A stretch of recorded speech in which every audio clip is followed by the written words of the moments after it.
এদিকে ধ্বংসস্তূপে দাঁড়িয়েই ভবিষ্যৎ গড়ার প্রত্যয় ফিলিস্তিনিদের। যুদ্ধবিরতি স্থায়ী হলে নিজেদের ব্যবসা গুছিয়ে নিতে আগ্রহী তারা।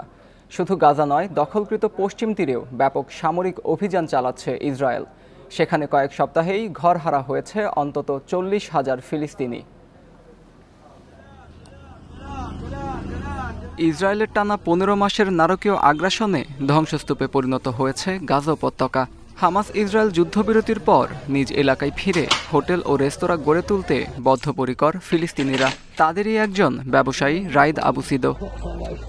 7 সদস্যের পরিবার চালাতে হয় জাবালিয়ার বাসিন্দা সিদোকে, কিন্তু তার রেস্তোরাঁটি ক্ষতিগ্রস্ত হওয়ায় বর্তমানে মানবেতর জীবন কাটাচ্ছেন তিনি। ইসরায়েলি হামলায় আমার দোতলা রেস্তোরাঁটি ধ্বংস হয়ে গেছে। এখানে 200 টেবিল ছিল, এর মধ্যে মাত্র একটি অক্ষত আছে। রেস্তোরাঁয় 12 জন কর্মী ছিলেন, তারা কেউই নেই এখন। একই অবস্থা আরেক ফিলিস্তিনি আব্দুল করিম ফারাজের।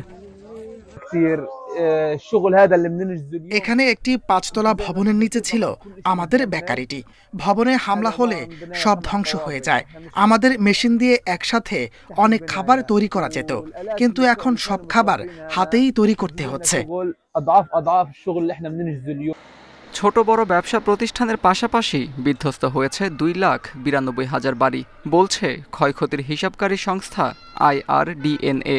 অকার্যকর অবস্থায় 95% হাসপাতাল, আর স্থানীয় অর্থনীতি সংকুচিত হয়েছে প্রায় 83%। বিশ্বব্যাংক, জাতিসংঘ ও ইউরোপিয়ান ইউনিয়নের যৌথ বিবৃতিতে বলা হয়, গাজা পুনর্গঠনে 10 বছরে $5,000 কোটি বেশি প্রয়োজন। শুধু গাজা নয়, দখলকৃত পশ্চিম তীরেও ব্যাপক সামরিক অভিযান চালাচ্ছে ইসরায়েল।